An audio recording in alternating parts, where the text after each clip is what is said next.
Salut à tous, c'est Pang de la chaîne, bienvenue sur cette vidéo qui aujourd'hui va parler d'écoute et peut-être une des plus grosses problématiques qu'on peut avoir quand on est en relation avec les autres, savoir écouter. Qu'est-ce que c'est écouter? C'est prendre un moment et un espace pour accueillir potentiellement ce que le partenaire a à dire, à partager, que ce soit par les mots, par le paraverbal, par les émotions. En somme, même si parfois c'est juste pour casser la glace, pour éviter qu'il y ait un malaise dans un rapport avec quelqu'un, la notion de parler et de communiquer va, même si le sujet n'est pas forcément hyper intéressant, être là pour qu'il y ait une interaction. Et dans cette interaction, il faut qu'il y ait un récepteur, il faut qu'il y ait la personne qui écoute. Or, la plupart du temps, on a du mal à écouter parce qu'on a du mal à casser un pattern interne qui peut-être nous renferme en nous, qui peut-être nous amène un ensemble de questionnements, un ensemble de pensées, un ensemble de sensations qui sont peut-être pas au même niveau que ce que raconte la personne en face, ou potentiellement, il se peut que la façon dont la personne est en train de transmettre le message ne nous convienne pas. Alors, pour les PNListes, on pourrait se dire qu'il n'y ait pas une synchronisation, qu'il n'y ait pas un rythme des mots, une façon de faire qui soit adaptée à nous en tant que récepteurs. Dès lors, ça devient complexe et c'est comme si vous aviez à décoder un message ou que vous n'étiez pas encore sur la bonne bande pour pouvoir avoir correctement le message sans faire d'effort. Or, souvent,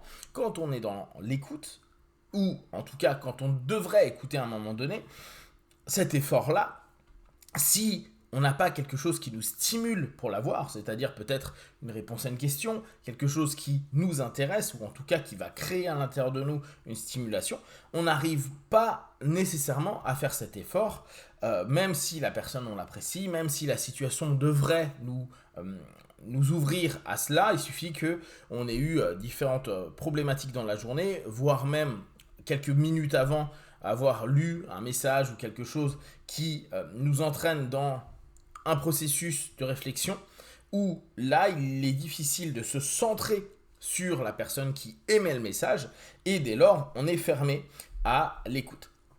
Pour autant, on se rend bien compte que la plupart des problématiques qu'on a dans les rapports aux autres et de façon générale dans la communication, c'est parce que le récepteur ne prend pas attention à l'émetteur. Alors bien sûr, on aime à dire en PNL que celui qui est responsable de la communication, c'est celui qui émet. Néanmoins, la plupart du temps, quand on est en groupe ou quand au moins on est en binôme, la personne qui reçoit, soit elle est apte à dire je n'ai pas envie de t'écouter, je ne veux pas écouter ce que tu as à dire, ça ne m'intéresse pas ou autre. Et dans ce cas-là, tu recrées un cadre pour interrompre la communication et prendre ta responsabilité dans le fait de dire moi, je n'ai pas envie de communiquer, moi, je n'ai pas envie d'écouter ce que tu as à dire pour X et Y raisons qui sont propres à la personne. Et là encore, même si ça peut être un peu emmerdant, on n'a pas à forcément faire justifier la personne du fait qu'elle n'a pas envie de nous écouter.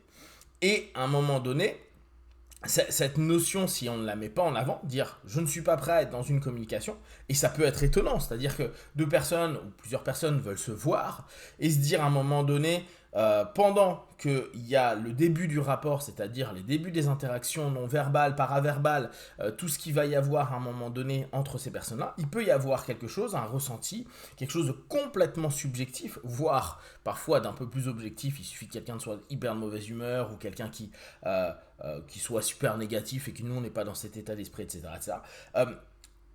Ça fait qu'on n'a pas envie de communiquer. On n'a pas envie donc d'être récepteur de moindres informations provenant de l'ensemble des personnes ou de la personne qu'il y a en face de nous. Et ça peut paraître hyper étonnant parce que souvent on va se dire quand tu as envie de voir quelqu'un, tu as envie de communiquer avec. Ce qui n'est pas toujours le cas. Tu peux avoir envie de voir la personne et puis au moment tu n'es pas dans cette notion à se dire je veux accueillir quoi que ce soit. Pour plein de raisons qui nous sont complètement propres et liées à la systémie, à la situation, à ce qui s'est passé à l'intérieur de nous ou ce qui se passe tout simplement dans nos modèles de réflexion.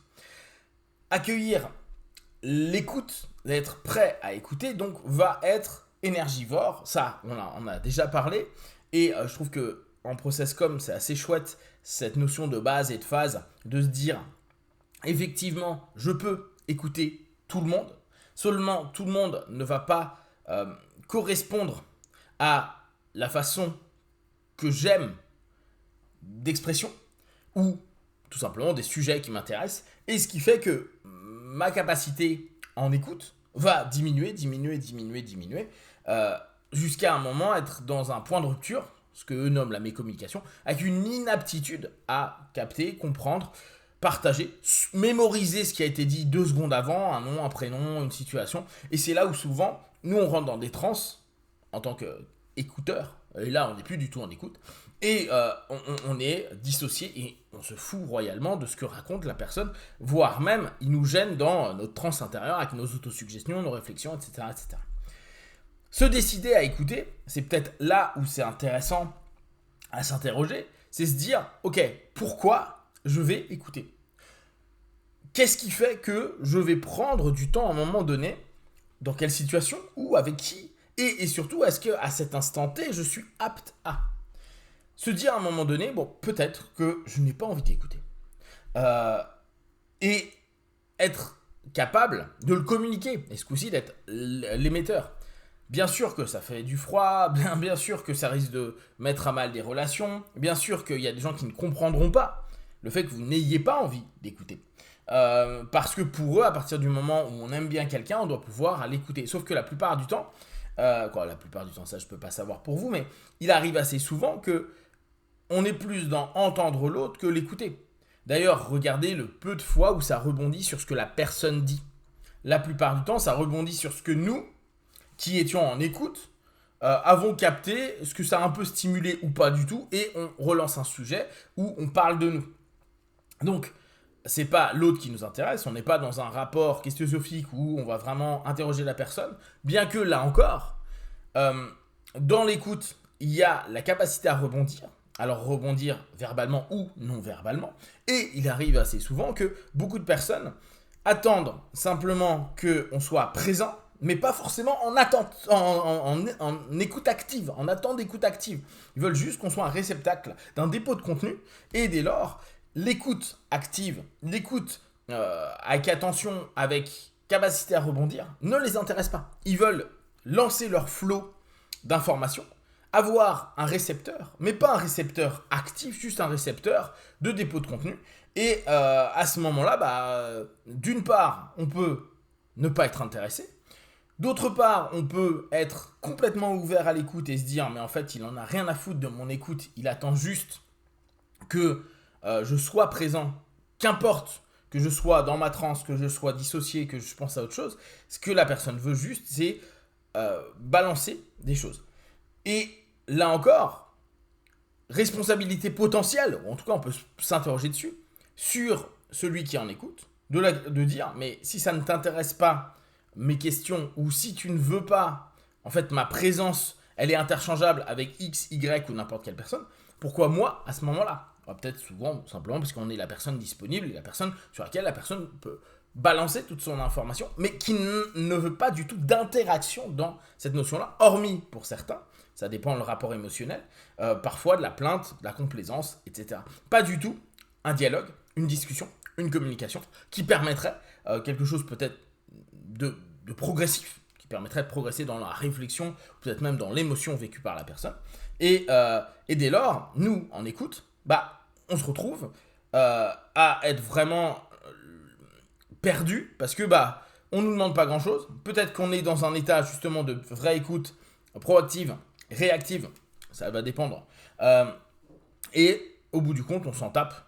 Et ça fait que vous qui êtes dans une énergie d'écoute positive, à ce moment-là, ça vous ferme et ça casse aussi la communication. Ça ramène à... ça tue de l'énergie parce que la personne se fout de ce qu'on peut échanger et partager. Et dès lors, ça devient un peu complexe. Je vous invite à cogiter sur la posture de celui qui écoute. Bien sûr, il y a tout plein de choses à dire sur celui qui émet, mais souvent, être en écoute n'est pas être complètement passif.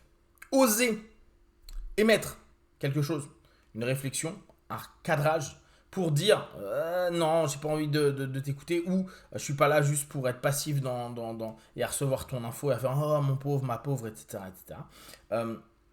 Ça change le rapport à l'autre. Bon, ça peut aussi mettre à mal le rapport, parce que si ça fait des années que vous êtes juste en train de recevoir ou d'être la personne qui encaisse le contenu et puis sans jamais rebondir autre qu'être dans la complainte, ça risque d'être problématique. Amusez-vous à voir, quand vous êtes en écoute, dans quelle posture d'écoute vous êtes.